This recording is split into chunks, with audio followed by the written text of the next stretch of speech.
Good afternoon and welcome to the Maysville Board of Commissioners, Thursday, September the 11th. We will begin with our invocation for Evan Burton. Heavenly Father, God, we thank you for this day that you have given us. God, on this 9/11, God, we remember the horrific event that took place 24 years ago. God, we remember those that lost their lives and those brave men and women who went in, God, to help to rescue those that were living and to help to bring back people from the rubble. God, we just pray, God, God, we thank you for those first responders, the men and women that were there that day, and those here in our own community that risk their lives every day for the protection of our community.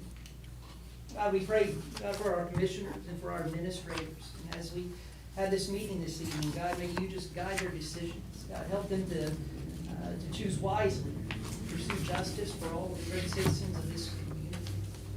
God, we love you. In Jesus' name we pray. Amen. Amen.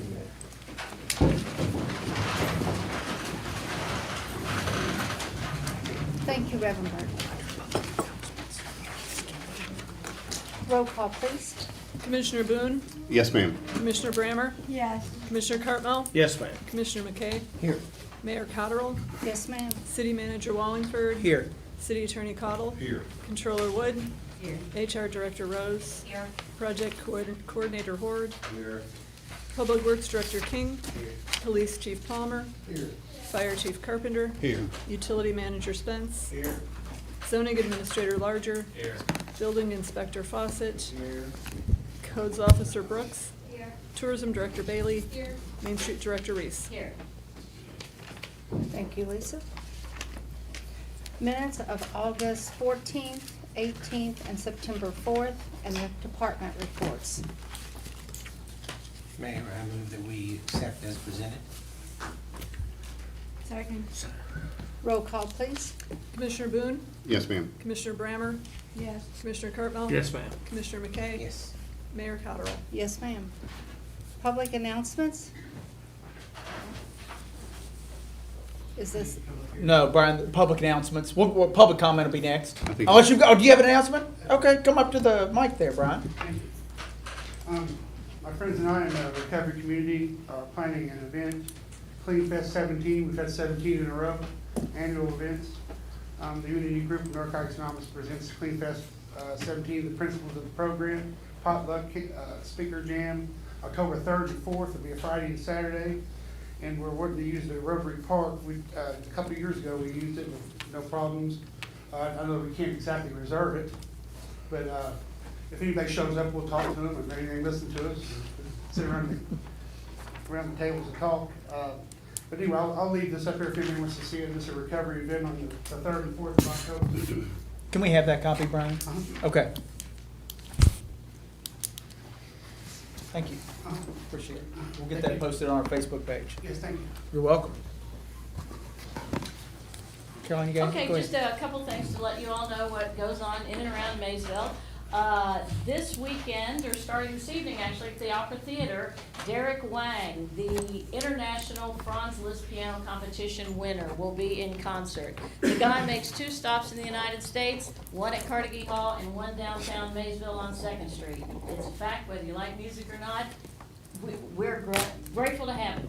Also, back at the theater on Saturday night, the Rock for Rescue, the dog event is going on. They'll have Rebel Sound Club as well as a Fleetwood Mac band.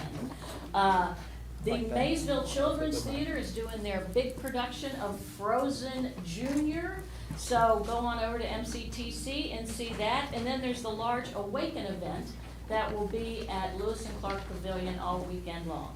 And some of you might see that the Welcome to Maysville flood wall has been restored now. It looks bright and shiny and colorful, I'm sure the way it was back when Doc Perry did it. And we did get a few comments that, what, you took his name off the wall? Well, Stephanie Martinez assures me that she has gone over every inch of that wall, and over these 40 years, it must have faded. But as we speak, she's painting his name back on there now. So they will know original artwork by William Dockberry. Very good. That's great. Thank you. Chief? Yes, first off, I would like to introduce everybody to Kenneth Sarton. He's my new assistant chief. We've got him in, and he started the first of the month. We are excited to have him. We're starting to learn a lot about each other, and we got to work a lot together. So we are excited to have him in Maysville, and the passion that he shows for not only the fire service, but his community is amazing. So we are lucky to have him in Maysville, and I just want to introduce him to you all and the commission and the mayor. So welcome, Mr. Sarton.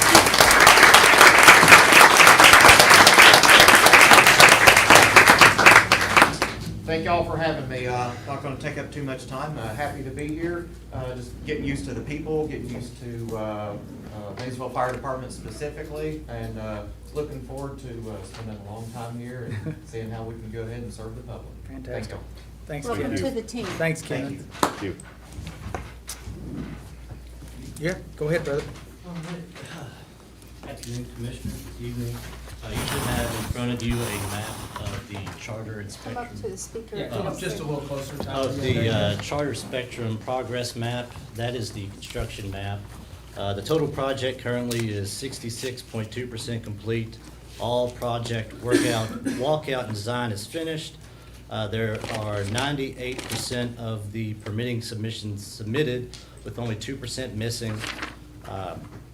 84% of those are awaiting or have been approved by Fleming Mason, only 28% by Kentucky Utilities, and 23% of Windstream. The address activations, OLT areas are at 15.5% completed, addresses 23%, and miles of fiber is at 38%. Statement from Charter Spectrum, they have made significant progress across the county, helped by a recent surge in permitting approvals. All pole owners have been asked to have all permits approved by November of 2025, and construction has now begun within the city limits. Any questions? Good to hear it. Thank you. Thank you. Thank you, Tyler. Thank you, Tyler. Mayor and Commissioners, one thing that I didn't have on here, but we wanted to propose to you, we're getting that time of year for a fall cleanup. So we'd like to propose to the group here, October 17th through October 27th. That kind of gets us out of festival season when Public Works is extremely busy, especially on weekends. We'll get that posted and get that out there. We'll also do appliance drop-offs at Public Works and at Forest Avenue Police Station. And sort of along those lines, every 3 years, the state of Kentucky does a tire amnesty in every county. So for this year, in Mason County, it will be October 9th through the 11th. And they will do that up at Industrial Park 2, just off of Industrial Park Drive and Progress Way, kind of there in the corner, there's a gravel area. And this is residential tires. So folks that have a car shop or anything like that, they cannot take those tires. I'm sure the county has guidelines published. If they don't, I'll get a copy. I've got a copy of the old guidelines from 2022. Tires not accepted, foam-filled tires, calcium-filled tires, off-road construction tires, rubber tracks, solid tires without press on rims, equipment tires with a bead greater than 1 3/4. Tires will be accepted on or off the rim.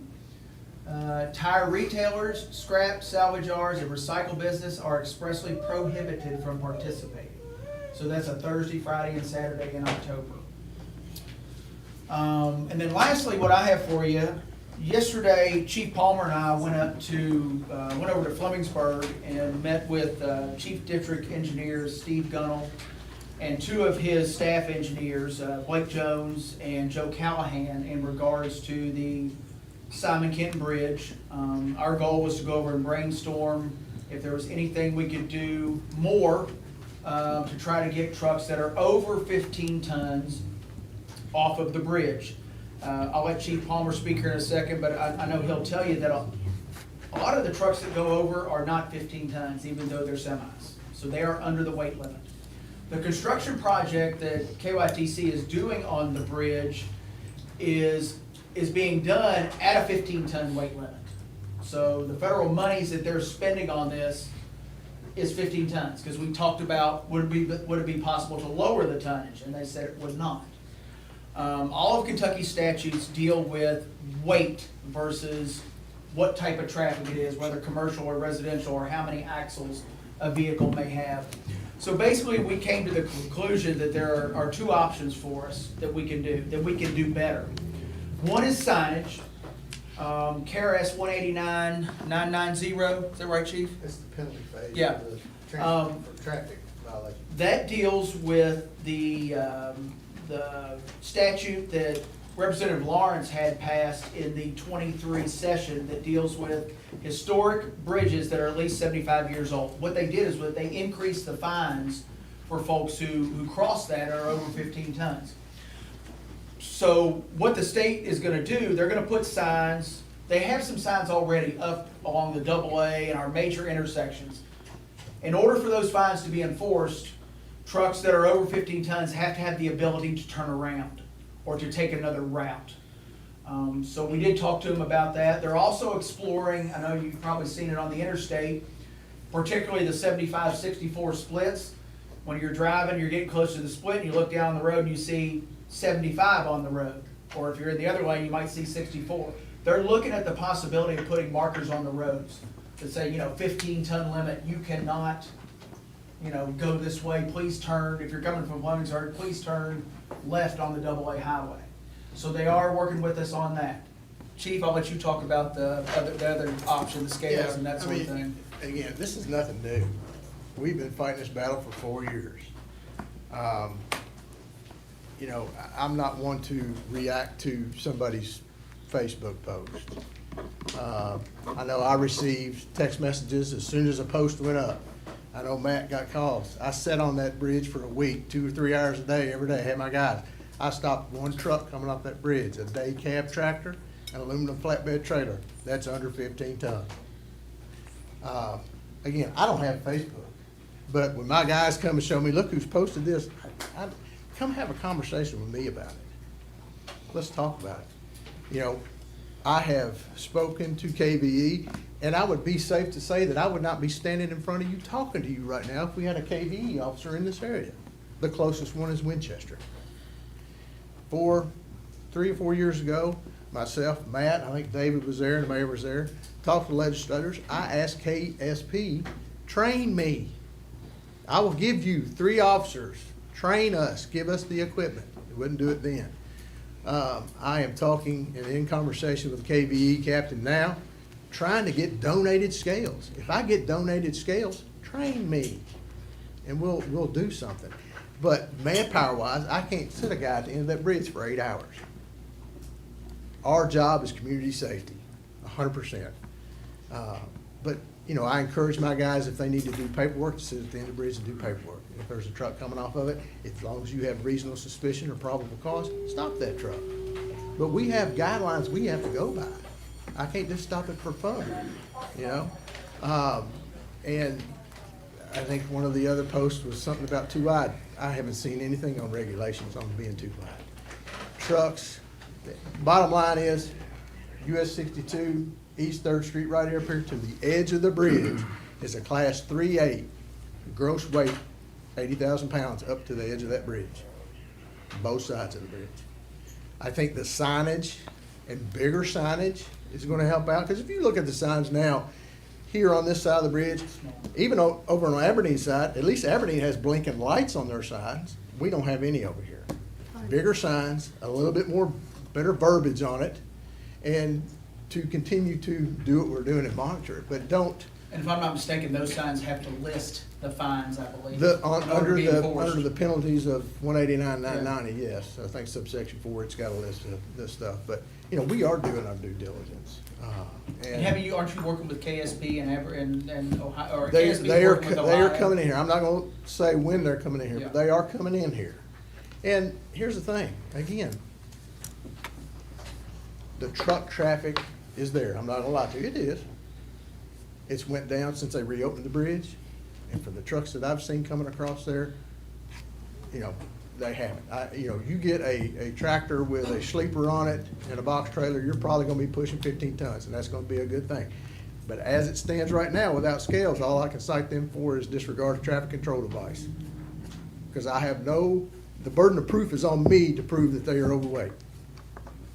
That's where the burden of proof lies. I've been in conversation with the county attorney and going to continue to get back with him again next week to see what will go in the court system. I mean, because that's, number one, that's who we answer to, and that's what we gotta go with it. So I hope that answers some of your stuff, and please, if your constituents are burning you up, tell them to come sit and have a conversation with me about it. I'd be more than happy to talk to them. More than happy. I have a couple questions. Yes, sir. One, is it possible to work through GPS providers to get some kind of, because I know a lot of truck drivers use GPS for just about That is, everything. the GPS is the craziest thing, and I'll tell you, in my prior life, I drove a truck, and I had an Atlas, and that's what I went off of. Yeah. You know what I mean? That's, I'm sorry, I'm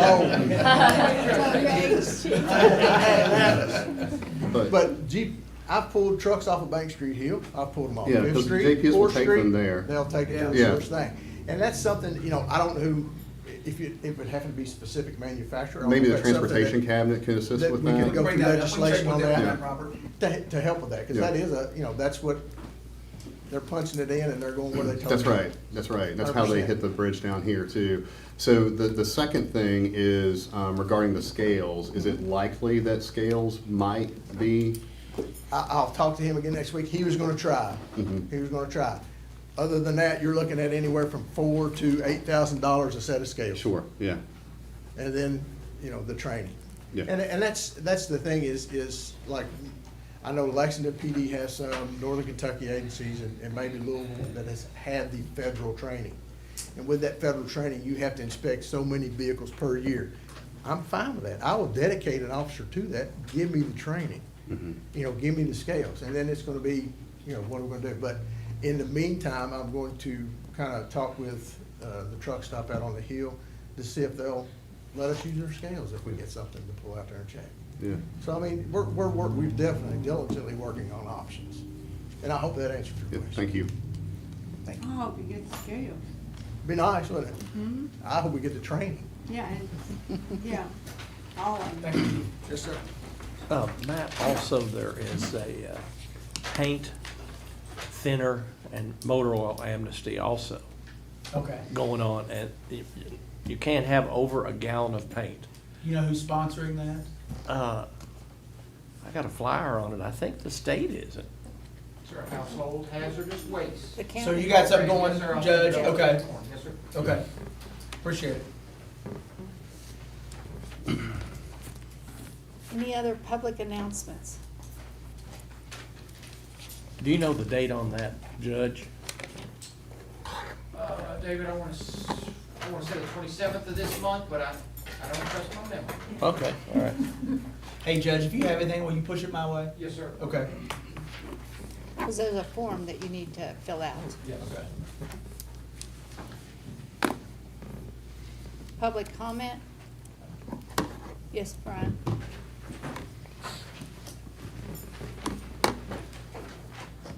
I'm Brian Humstein, 506 East Second Street, Maysville, Kentucky. Try to keep it shorter this month. In my family, there's 4 generations of us living here now in Mason County, and I got a 5th generation. My grandmother lives in Brighton County, just across the line. And, you know, there's been plenty of talk about a company in a data center and stuff like that. And my friends and I are sort of wondering, we had a question that I was gonna ask is, considering the company that's been showing interest in this and the data center that hope to get in here, or we may get in here. I was just wanting to ask everybody who in here has not signed an NDA. Raise your hand, please. Who's not signed an NDA? Who has not signed an NDA? Okay, that's all. Thanks, Brian. Good job. Any other Thank you. public comment? Appointment, police department. is from Chief Palmer to Honorable Mayor Cotterill, City Commissioners, and City Manager. I am preparing this document to request the appointment of Christopher J. Bussell as probationary officer with the Maysville Police Department. Mr. Bussell has completed the hiring process locally and with the Department of Criminal Justice, meeting the POP standards set forth by Kentucky Law Enforcement Council. Jordan is eager to continue his career in the field of law enforcement, having been certified as a law enforcement officer April 18th, 2024 at DOCJT and graduated EKU with Bachelor's of Science Applied Engineer Management. Jordan served as a patrol officer with Covington Police Department. He is a native of Nicholas County, graduating from Nicholas County High School in 2012. Jordan has shown a strong sense of character and work ethic through the hiring process, and I feel he will be a good addition to our department. I'll make that motion. Roll call, please. Commissioner Boone? Yes, ma'am. Commissioner Brammer? Yes. Commissioner Cartwell? Yes, ma'am. Commissioner McKay? Yes. Mayor Cotterill? Yes, ma'am. Christopher?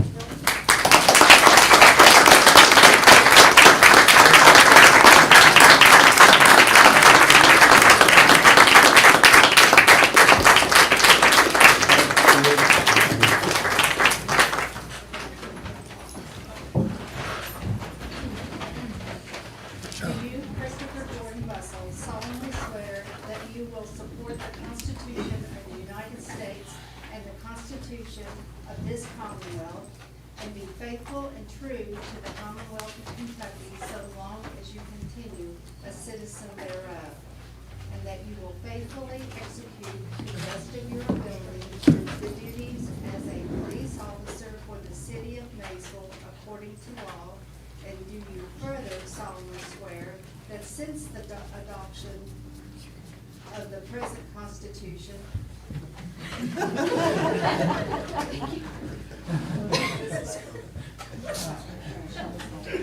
you, being a citizen of this state, have not fought a duel with deadly weapons within the state nor out of it, nor have you sent or accepted a challenge to fight a duel with deadly weapons, nor have you acted as a second in carrying a challenge or aided or assisted any person thus offending, and do you further solemnly swear that you will endeavor to the best of your ability to detect and prosecute all gamblers and others violating the laws against gambling, so help you God?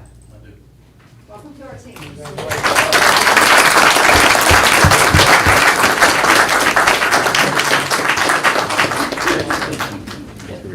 Thank you. Here. She's got the, I got it in hand. Chief.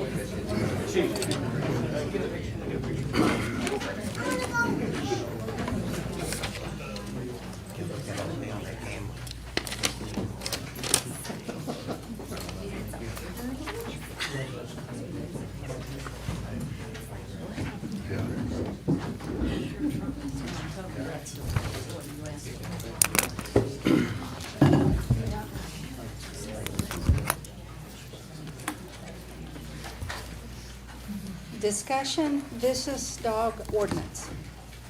Want to start, Robert? Sure. Yeah, go ahead. Thank you. So I requested that this ordinance be listed on the agenda just as a discussion item.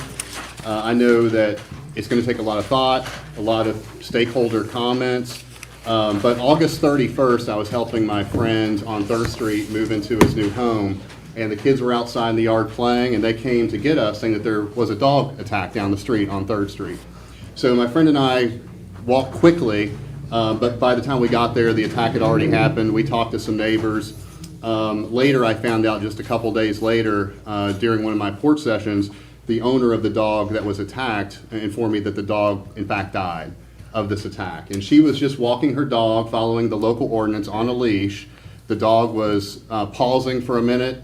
A bigger dog comes down the hill and just starts attacking the little dog, and created life-threatening injuries that he later succumbed to. Since then, I've talked to a few other people. I met with someone this morning who had a dog attack in October of just last year on the East End. That dog attack left their Cocker Spaniel dead. and their wife injured. $5,000 in medical bills, both for the dog that later died and for the woman who was attacked by this dog. So I was looking at the ordinance that we currently have on the books for vicious dogs and dangerous animals in general. And I was just wanting to get a discussion started about shoring this ordinance up a little bit to see what we might be able to put into place to improve it.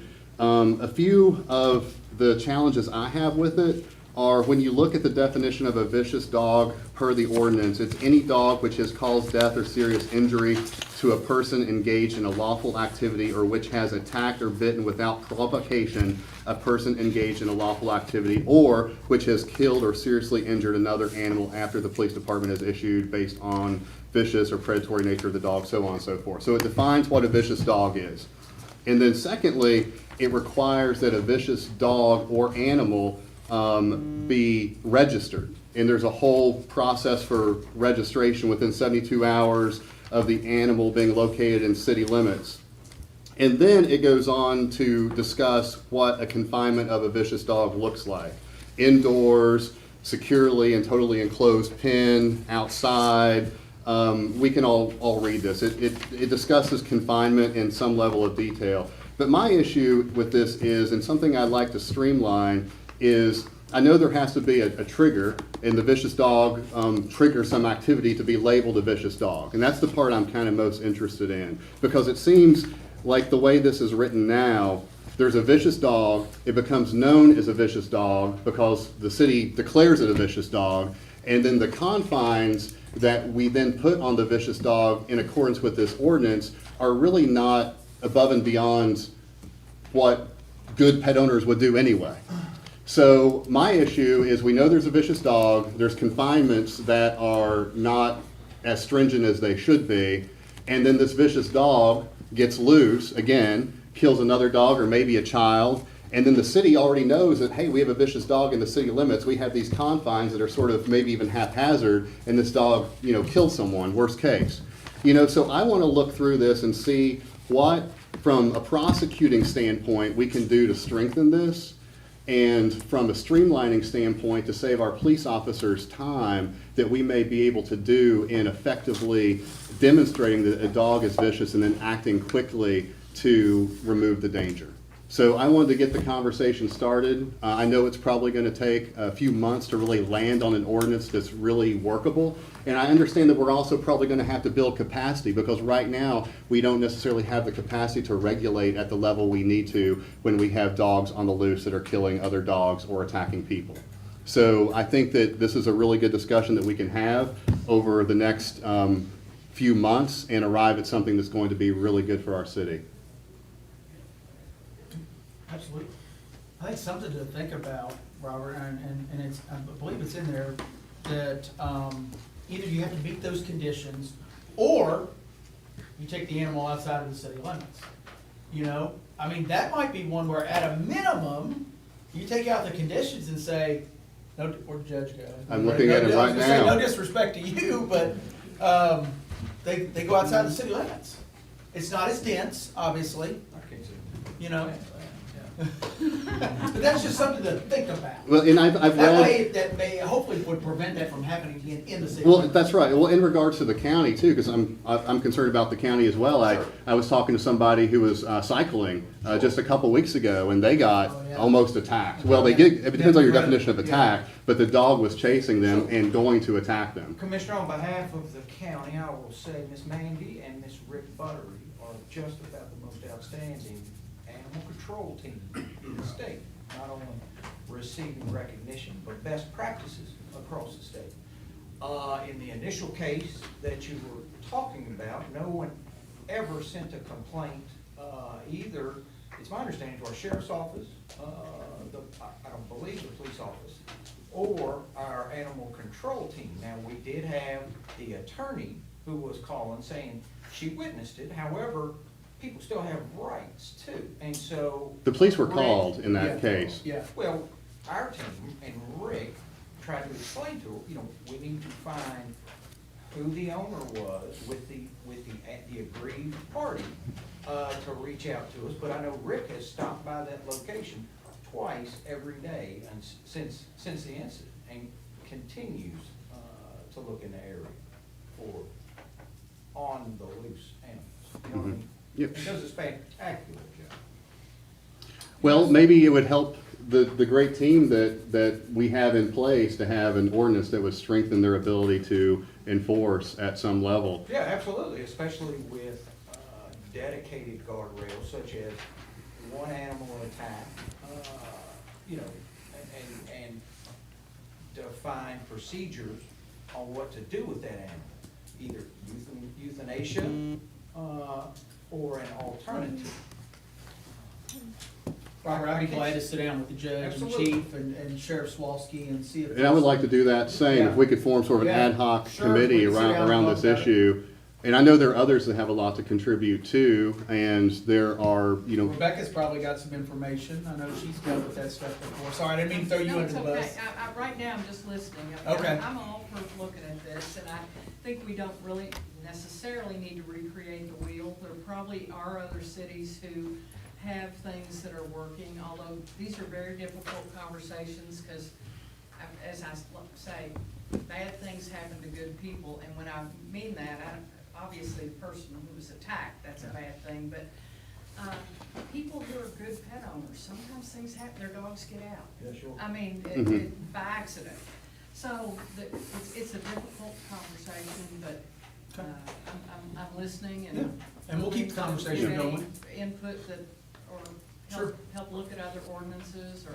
And I agree, and you know, you and I talked, was it today or whatever, about not reinventing the wheel. Earlier today and Not Friday. reinventing the wheel Yep. and seeing what other cities are That's doing right. to, you know, to fight this. okay, well, I can coordinate a meeting with us and then we can get started. Sounds good? We'll do Thanks. that. Yeah, thank you. Unless there's anything else to. Brian has his hand up. Right? Yeah, I'm familiar with this dog that did the biting. It's an XL bully. In case anybody doesn't know what an XL bully is, it's a pit bull mixed with an English bulldog. It's a short, stocky pit bull on steroids.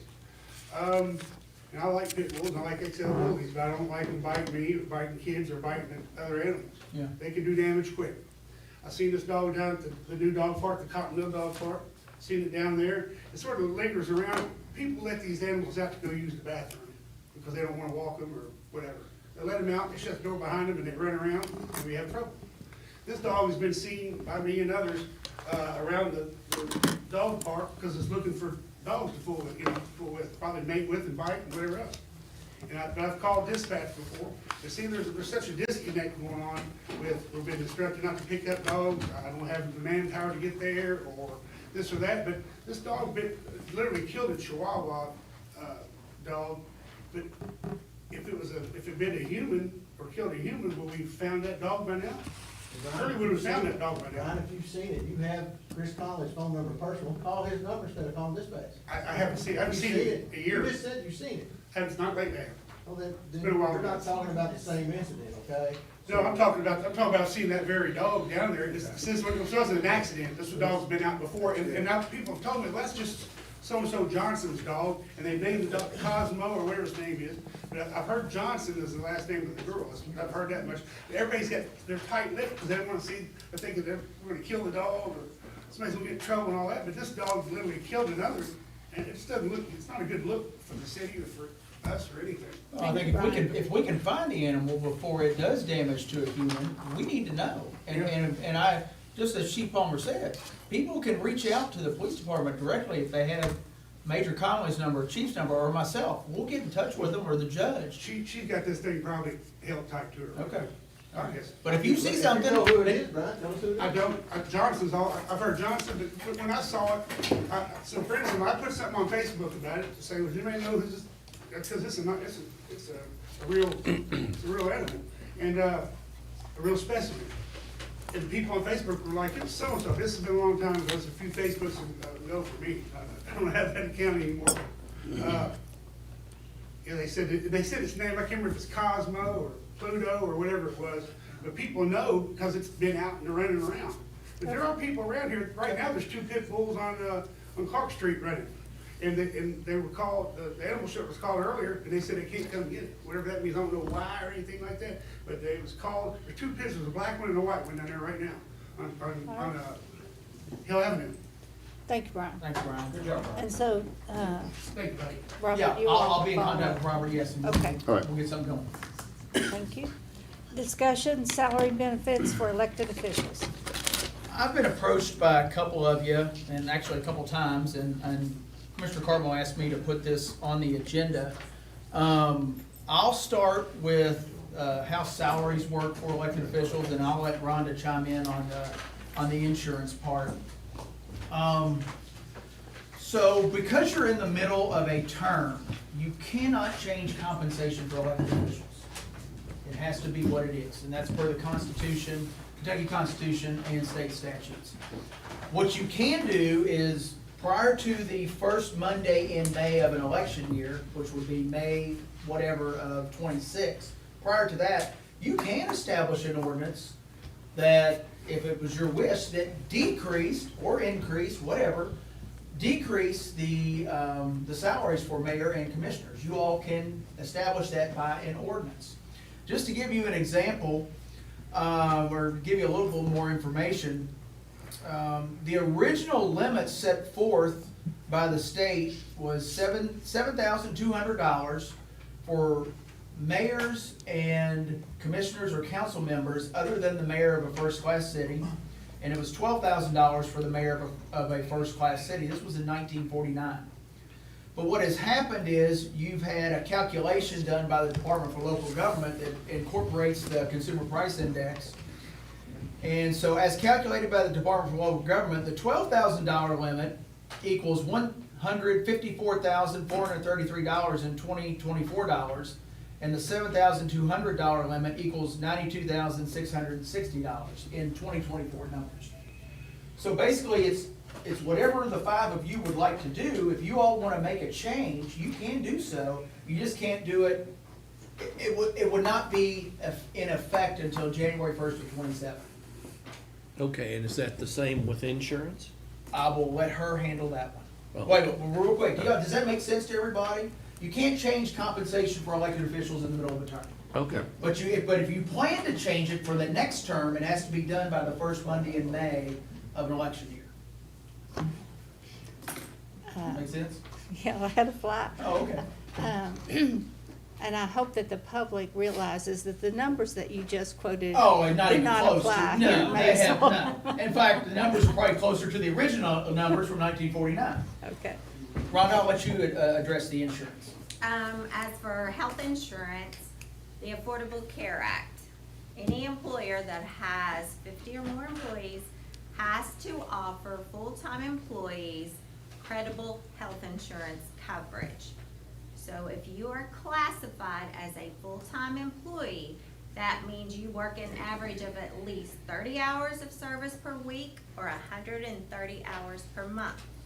And if you do so, that means that you are eligible for health insurance just like every other full-time employee. In regards to an HRA does not satisfy ACA's employer mandate. When you elect an HRA, employees are waiving coverage with us. And in order to do so, you have to declare that you have credible coverage elsewhere, whether it be with a spouse, your own coverage with another employer, or if you are covered by your parents' health insurance. But as long as you are classified as a full-time employee, you're eligible for health insurance, or you can waive our coverage and have an HRA, or you could declare yourself part-time and get nothing. Okay, does that include a family plan? If you're an employee, you can take the family plan? Yes. So let me make sure I wrap my Pay head the around it. difference. So let's say, next year, somebody gets elected, I'm just gonna say it's Joe Smith, not one of the five that are up there now. Joe Smith, let's say, for whatever reason, does not have health insurance from somewhere else. he would need to take that for part of the ACA from us, correct? If he was full-time? Correct. Okay. But if he has health insurance, if he's offered health insurance from a primary workplace, He can waive he the can waive coverage it, he and can get waive the HRA. coverage and take an HRA. Okay. Correct. If we change their hours, they'll be part-time. That's up to them, though. That's up to them to determine whether or not they're full-time or part-time. And they're not considered. You could put a employees, time huh? clock in. Right, No, elected they're official not. maybe, No, they're not contractors. or I meant elected officials. Yeah, they're so not considered- employees. Right, they're officers. Sorry, David, you said, I'm sorry. I was joking. I said we could put a time clock in. Oh, We I used to didn't have, say, yeah. we used to have Is a there an time ordinance clock. that we adopted at some time down earlier about tying that into the state I'm that sorry, statute? Victor, I couldn't hear you. Was there, I think, Did the city of Maysville at one time pass an ordinance where they get that too, but the consumer price index rate? that's statutory, because the CPI is not considered a pay raise. CPI is not considered a pay raise, it's basically adjusting your pay for inflation. It's a cost of living Yeah, adjustment. it's not a cost of living, yeah. Yeah. it's- Well, I mean, it's- that's political talk. I mean, if you're making 12,000 and the consumer price index 2.75, you're gonna make 2.75% more. Right, correct, yes, correct, that's right. And I'm wondering why the state is that mandated that? By the Department of Local Government. Now, correct me if, do you have to take that, you don't have to take that, that COLA increase, do you know? That's a Melissa question. Yeah, I don't Are know. you talking about them? Yes, No, they don't have to. they don't have to, they take- can Well, keep a lot of- what. a lot of Okay. them don't take it. So you don't I don't have to take it. I There don't you go, take thank that, you. nor No, do I she take don't the take health it. insurance. Well, Okay. I think what we were thinking about, well, Yeah. I mean, I've been on We'll do whatever you guys two want to do. companies in Maysville that supply insurance, and although I did take it, I know that a family can cost up to now $40,000, and we pay what, 80% of that at the city. I have single coverage, I pay 100% of mine. Okay. But I mean, if all of a sudden we had a bunch of people with a lot of kids elected, But you have to give them that option. You have, right. Since we're over 50 employees, as long as you consider yourself as a full-time employee. Now, if you were to come in and say, hey, I'm only a part-time employee, and you signed off on something, then you wouldn't be afforded that insurance option, or an HRA. Well, And I have a will bunch- go back and say, I pay 100% of my premium. We do pick up a portion of couple, family, parent plus, their premium. mhm. Go ahead, Rob. I was gonna say, I have a bunch of kids, but for the record, I declined health insurance. So it's, you know, again, you've got time, particularly on the salary thing, you've got time. We have time to implement something if you guys want to make some changes. I think ideally it would be great if there was a raise that it would be voted on in public instead of automatically. But I realize that may be statutory. Yeah. But it, you know. You can either take it or decline it each year as elected officials. Ideally, I think Yeah. it should be a public vote, but it doesn't I get seem it. like, yeah. Yeah, I get it. Does the county have to vote themselves a raise, Judge? Do you have to I'm sorry, vote sir? yourselves a raise if you all want one? I think. Are you tied into statute, that but same- We haven't looked at it I think they're for tied 40 to the years. same thing. See, that just doesn't make Yeah. sense. So But if you, oh, I'm sorry, no, you go what ahead. if they go on and make their part-time now? I mean, first of the year, can they, and then get the insurance, right? Well, if they would have to do it before open enrollment, wouldn't they? If they Enrollment's would. in October. Right. I mean, and currently, they can all waive the health insurance and the HRA. They can decline it and say they don't want any of it. I mean, all they have to do is Well, fill they out would the. go on and change their hours now, is what I'm saying, and then they'd be part-time. You see what I'm saying? Keep them under the 99. Or not fill or out the 100 hours. and then- or don't go online and fill it out, right? And let it Well, you expire. have to actually go on there and, waive it without HRA money. Oh, okay, when you're going through open enrollment. Yes, yes, I see, because that's where it actually starts you. yes. When you go back into it, it starts you with that. Okay. I'm just thinking it's something you and I've talked about. Yeah, absolutely, sure. It's just, But it's ultimately your all's call on I what you know. want to do. And you just keep me in the loop and we'll work on but whatever if you you want. sat here, if somebody sat here over the next 10, 20 years and took it, Right, I then understand, eventually these salaries for these seats are gonna get up there pretty good. I understand. So it's whatever you all wanna do. You all keep me in the loop, and again, you got plenty of time, and we'll I do whatever you think want. a couple things that we have to think about, and as Rhonda said, I don't do the insurance, but I had insurance from my previous employment. I don't do retirement because I have retirement from them. But we also have to think about, there might be citizens out there who want to run for mayor or commission, who these things might be important. So I think we have to look beyond ourselves and into what this means, especially if you want to get young people involved in city government, and those things might be important to them. But I do agree with Melissa, this is not a full-time job. Mhm. I remember when we changed it also, because of the pension, so they could keep the pension many years ago. Well, I just know from, I figured my insurance, of course, I've been up here for 25 years. I paid for it myself, and it saved the city around $300,000. So, you know. Okay. Do you all want me to keep this discussion going at the next meeting, or do you want to bring it back in a while, or whatever you all tell me, whatever Just you bring want to it do? back. Yeah. Bring it back? Yeah. Maybe give you a couple months to think about it, and then bring it Yeah, back? Does that I think sound- that's good. I do think we do need to think of the future, though. I mean, ideally, we would have people running for election for every one of these seats, and we have to consider that. That, you know, if we limit it too much, we're, you know, people who are retired or people who are independently wealthy, I mean, those are the only people that could serve as a board of commissioners. I do think we have to keep that in mind, and we'd be remiss not to. So let's see, how about I bring it back up maybe in November? Does that sound good? Yeah, And okay with everybody? And I will say, even though you decline the health insurance and HRA, you're still eligible for dental, vision, and life. But they pay, I pay for that. Correct, yes, I pay for that. that's right. Or even a flexible spending account, because that's another money goes into that. All right, thank you all. And if we did do the part-time, then none of those are options, correct? Correct. Okay. But I don't know that you can mandate it. I think it would have to be up to each one of you to determine whether or not you're full-time or part-time. I don't think that can be mandated. Let's find out. What do you mean mandated? In other words, basically you're saying, because they're saying that we're part-time officials, we work less than 25 hours a week or less than 100 hours a month. So at that point, they're not eligible for any benefits. The only reason Right. there's hours on there is so they could all be in the pension, because when that changed, it was just a flat amount we used to pay them. They had no hours. And then once the pension came Right. up, that you had to report hours, that's why we wanted to keep them to get pension. That makes sense? Yeah. Okay. You all be thinking about that too, and we'll get answers to that stuff. All right. Thank you. Thank you. Resolution proclaiming Constitution Week 25-35. Excuse me.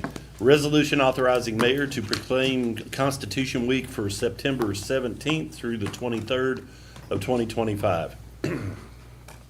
Whereas the Constitution of the United States of America, the guardian of our liberties, embodies the principles of limited government in a republic dedicated to rule by law, and whereas September 17th through the 23rd, 2025 marks the 238th anniversary of the framing of the Constitution of the United States by the Constitutional Convention, and whereas it is fitting and proper to accord official recognition to this magnificent document and its memorable anniversary, and to the patriotic celebrations which will commemorate it. Now, therefore, be it resolved by the city of Maysville, Kentucky, that the mayor is hereby authorized and directed to execute a proclamation declaring the week of September 17th through the 23rd, 2025 as Constitution Week, and urge all citizens to study the Constitution and reflect on the privilege of being an American with all the rights and responsibilities which that privilege involves.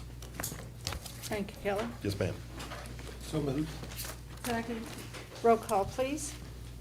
Commissioner Boone? Yes, ma'am. Commissioner Brammer? Yes. Commissioner Cartmel? Yes, ma'am. Commissioner McKay? Yes. Mayor Cottrell? Yes, ma'am. Resolution authorizing bid award to Thompson Construction for Public Works Roof 25-36. Resolution authorizing acceptance of bid for Public Works 2 roof bid. Whereas the City of Maysville advertised for bids in accordance with plans and specifications as follows. A, Public Works 2 roof bid. B, advertised on August 1st, 2025. C, bid opening on August 15th, 2025. Whereas the following bids were received. SCC Commercial Roofing, $84,702. To Kirkan Roofing, Inc., $82,300. 3, Thompson Construction LLC, $64,260. Whereas the project manager and city manager have recommended the acceptance of the bid of Thompson Construction LLC as the best and lowest bid. Now therefore be it resolved by the City of Maysville, Kentucky as follows. 1, the bid of Thompson Construction LLC for Public Works 2 roof bid in the sum of $64,260 for the subject purchase described above is hereby accepted on behalf of the City of Maysville, Kentucky. 2, the mayor is hereby authorized and directed forthwith to execute all contractual documents necessary or appropriate to effectuate acceptance of said bid and to consummate the contract on behalf of the City of Maysville, Kentucky. Thank you. Yes, ma'am. So moved. Second. Roll call, please. Commissioner Boone? Yes, ma'am. Commissioner Brammer? Yes, ma'am. Commissioner Cartwell? Yes, ma'am. Commissioner McKay? Yes. Mayor Cottrell? Yes, ma'am. Resolution authorizing contract with Buffalo Trace Ad for the enhanced E911 system administration, 25-37. Resolution authorizing contract with Buffalo Trace Area Development District, we left a word out there, BTAD, 911 System Administration. Be it resolved by the City of Maysville, Kentucky, that the mayor is hereby authorized and directed to execute a contract with BTADD for enhanced 911 system administration and maintenance. Thank you. Second discussion. Just a question. Does this include texting services? Yeah, it will. It will? It does it currently? Yeah, it does. Oh, it does currently, okay. Roll call, please. Commissioner Boone? Yes, ma'am. Commissioner Brammer? Yes. Commissioner Cartwell? Yes, ma'am. Commissioner McKay? Yes. Mayor Cottrell? Yes, ma'am. Resolution authorizing bid award for annual paving contract, 25-38. Resolution authorizing acceptance of bid for annual paving contract. Whereas the City of Maysville advertised for bids in accordance with plans and specifications as follows. A, annual paving contract. B, advertised on August 9th, 2025. C, bid opening on August 27, 2025. Whereas the following bids were received. 1, H.G. Mays Corp., $458,678.20. 2, Brown County Construction, $435,173.70. 3, T&K Paving, $464,960. Whereas the city manager and the projects manager have recommended the acceptance of the bid of Brown County Construction as the best and lowest bid. Now therefore be it resolved by the City of Maysville, Kentucky as follows. 1, the bid of Brown County Construction for the annual paving contract in the sum of $435,173.70 for the subject contract described above is hereby accepted on behalf of the City of Maysville, Kentucky. 2, the mayor is hereby authorized and directed forthwith to execute all contractual documents necessary or appropriate to effectuate acceptance of said bid and to consummate the contract on behalf of the City of Maysville, Kentucky. Real quick, let me explain. That bid, what you have there incorporates the annual paving contract along with Martha Comer Drive, which we have submitted to the local area roads program. We have both in our budget. If you take out the local area roads program that we're hoping to get funded, and just have municipal road aid, the bid was H.G. Mays Corp., $233,390. As you see there, in Brown County Construction, $196,808.15. We have $211,000 in municipal road aid money. When you take the 3% out of that we use for the co-op program that we always participate in, it's about $204,000. So we have enough money to cover our yearly paving contract. The other that you have in there is only if we get that project approved by the state. That's why that number is higher. So it would be, the most it would be is what Kelly just read, but it might be as small as. That is correct, that is Okay. exactly correct. And if we get that, program funded from the state, it will pay for that, for what was it, I think 75% of that project, then we would go after, we could go after grant funding to get the rest. You just get a better price if you bid it that way. Okay, And then they all knew in the bid documents that if we don't get that, then they're not doing it. Yeah, if we don't get that project, the numbers you have there is what will be in play. okay, Sorry, Mayor. that's okay. Do we have a No, we don't have a motion yet. So moved. Second. roll call, please? Commissioner Boone? Yes, ma'am. Commissioner Brammer? Yes. Commissioner Cartwell? Yes, ma'am. Commissioner McKay? Yes. Mayor Cottrell? Yes, ma'am. Resolution rejecting bids for skid steer 25-39. Resolution rejecting bids for skid steer. Now therefore be it resolved by the city of Maysville, Kentucky, that the bids received for a skid steer that were opened on August 18, 2025 are hereby rejected, and the project's manager and public works director are instructed to re-advertise and solicit new bids for the subject skid steer. I happily move to accept that. Second. Roll call, please? Commissioner Boone? Yes, ma'am. Commissioner Brammer? Yes, ma'am. Commissioner Cartwell? Yes, ma'am. Commissioner McKay? Yes. Mayor Cottrell? Yes, ma'am. Resolution authorizing rehire of retired police officer 25-40.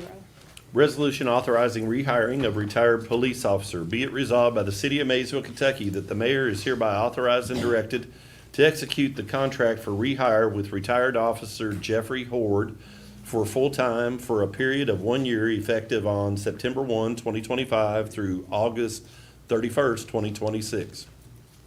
I'll make that motion. Second. Roll call, please? Commissioner Boone? Yes, ma'am. Commissioner Brammer? Yes, ma'am. Commissioner Cartwell? Yes, ma'am. Commissioner McKay? Yes. Mayor Cottrell? Yes, ma'am.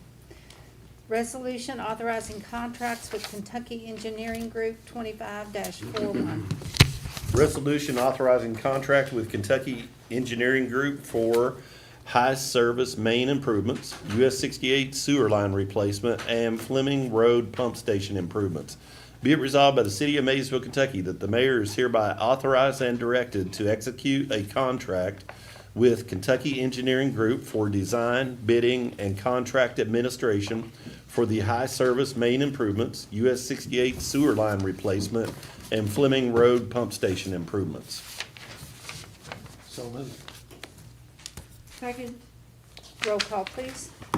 Commissioner Boone? Yes, ma'am. Commissioner Brammer? Yes, ma'am. Commissioner Cartwell? Yes, ma'am. Commissioner McKay? Yes. Mayor Cottrell? Yes, ma'am. Resolution authorizing application for cycling safety grant 25-42.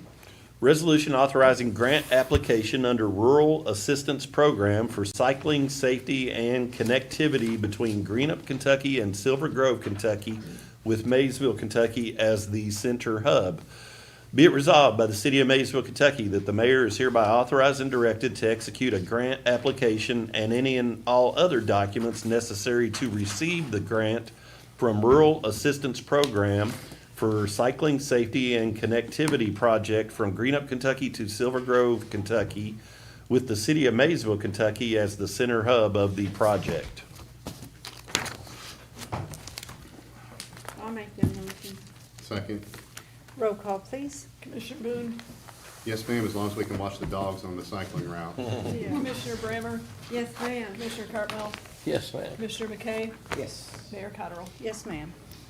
Closed session pursuant to KRS 61.8101F, discussion which might lead to the appointment of an individual personnel. I'll make that motion. Second. Roll call, please? Commissioner Boone? Yes, ma'am. Commissioner Brammer? Yes, ma'am. Commissioner Cartwell? Yes, ma'am. Commissioner McKay? Yes. Mayor Cottrell? Yes, ma'am.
I will entertain a motion to come back into session. So moved. Second? Roll call, please.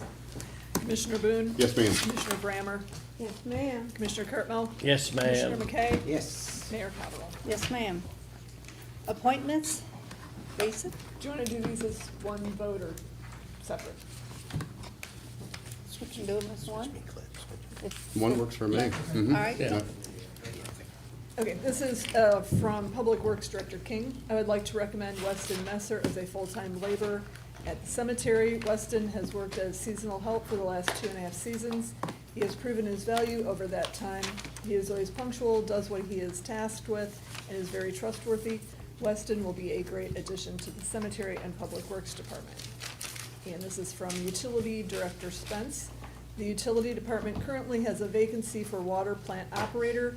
A water plant operator performs essential functions such as running tests, fixing and maintaining pumps, checking chemicals, and overall operations for the water plant to produce clean and safe drinking water. Joshua Menifee has maintained a good working career. Joshua's experience will help him to succeed as water plant operator, and he has met all hiring requirements for the city of Maysville. I respectfully ask that Joshua Menifee be appointed to the position of water plant operator. I feel he will be an excellent addition to the water plant and utility department as a whole.